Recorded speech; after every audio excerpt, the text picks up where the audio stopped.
Hi there, my name's Simon Drew, and I'd like to welcome you to the Practical Stoic podcast, where I give you practical Stoic advice for modern times. If you'd like to learn more about Stoicism, or if you want some added inspiration in your day, just go to my website. It's risetothegoodlife.com. If you're interested in transforming your life with Stoic principles, then I also offer one-on-one coaching. To book your first free session, just head to risetothegoodlife.com/coaching and follow the links. But for now, enjoy this episode. Hi there, my name's Simon Drew, and welcome to the Wednesday edition of the Practical Stoic podcast. Before I start, I want to let you in on some very minor but still exciting news. In my attempt to build more of a community around this podcast, I've finally created a Facebook group where people can go to have discussions and meet other Stoics. The group is called the Practical Stoic Mastermind, and if you just search that on Facebook, then I'll be able to add you and we can all start having some really great conversations. I'll also use the group to share new episodes and occasionally some special content that you won't find anywhere else. So if you're up for that, then go ahead and join now. But for now, on with today's episode. So in today's episode, I'll be reading your answers to the question, who is your favorite Stoic and why? And when I first put out this question, I also mentioned that the answers don't necessarily have to be ancient Stoics like Seneca or Epictetus, but they could just be anyone in your life or in public view today who lives by Stoic values. And I have to say that we've got some really great answers here, so I'm excited to share them with you. But before I do that, I'll start with my answer and then we'll move on to the rest. My answer to this question is definitely a mix between Tim Ferriss and Seneca. You know, I think that Tim Ferriss has been extremely influential in spreading Stoicism around the world in the last 5 to 10 years. And without him, I wouldn't even know about Stoicism. Because it was in an interview on the Entrepreneur on Fire podcast that he said that his favorite book is Letters from a Stoic. And I had no idea what that book was about or what Stoicism was all about.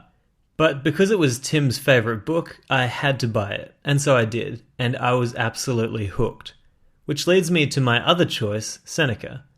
I am biased because Seneca was my first introduction to Stoicism, but I just really love the way that he talks about life, and I think that he's a great example of someone who definitely wasn't perfect, but despite not being perfect, he was always trying to live by Stoic principles.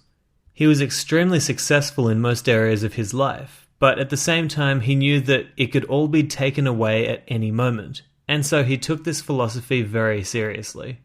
Whenever I need any inspiration in life, I'll go straight to Seneca's writings, and within moments I'll find a quote that can absolutely transform my day. So anyway, that's my answer, and I'd like to now move on to Leo, who gave a really awesome answer. He said, "My favorite Stoic is definitely my mum. Why?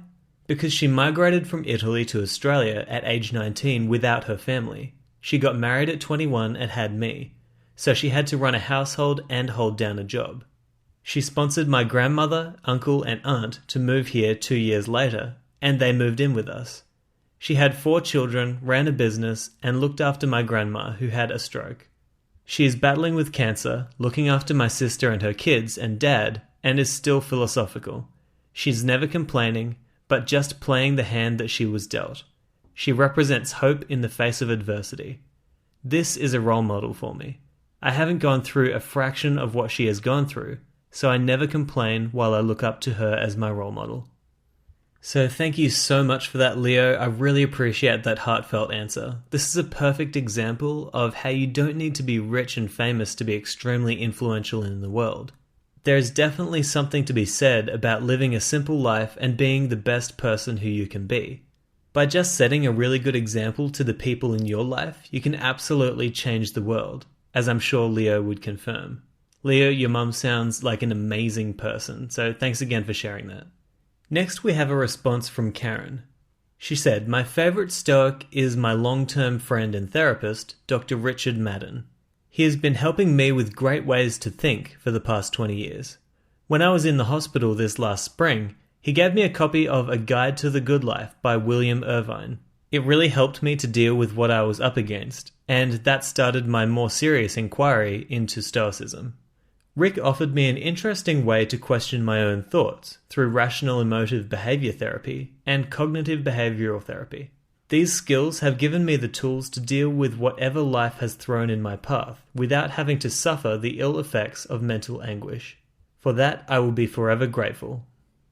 So Karen, thank you so much for sharing that. It sounds like Dr. Maddern has been really influential in your life. And I want to point out something that I really think is important here. The simple act of giving Karen a book about Stoicism absolutely changed her life. And I've seen this so many times in my own life when I have gifted books to people or shared podcasts with them. Maybe I could challenge you guys to do that over the next week. Buy your favorite book, whether it's about Stoicism or something else, and give it to someone who you care about. That, in my view, is one of the ways that anyone can make a huge difference in the world, by essentially sharing good ideas. But anyway, thank you so much again for that awesome answer, Karen.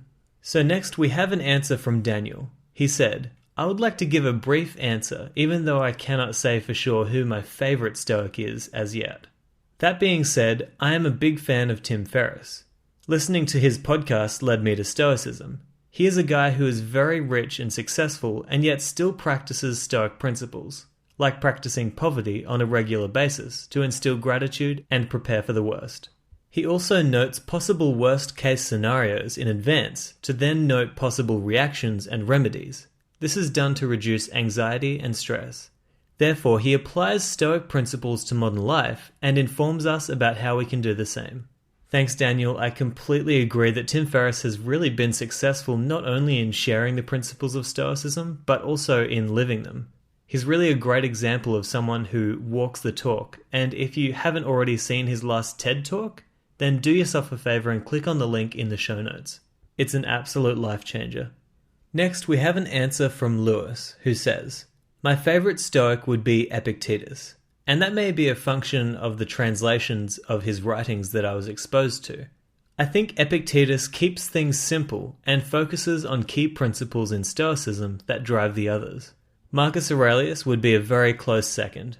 Thank you so much, Lewis. I'm sure that many people would agree that Epictetus is such a great Stoic to read if you really want some simple and actionable advice. So thanks again for that answer. Finally, we have an answer from Stephen, and he says, I find it difficult to choose between the three great Stoics, Seneca, Marcus Aurelius, and Epictetus. They are all sources of so much wisdom. As for present-day Stoics, one person who stands out to me is an extraordinarily inspirational woman called Katie Piper. I don't know if she has ever studied Stoicism, but she certainly thinks and acts like a Stoic. She is an English TV presenter and writer who suffered a horrific acid attack and, despite experiencing such trauma, managed to pull herself out of a very dark place and rebuild her life. I'm currently reading her book called Things Get Better, which is a true testament to the power of the human spirit. It is a thought-provoking and emotional read, and offers insights into how Stoic practices and beliefs truly have the power to transform a person's life and pull them out of darkness and into the light. Thanks so much for that answer, Stephen. I think it's definitely true that one of the benefits of living a truly Stoic life is that we are better able to endure the hardships of life.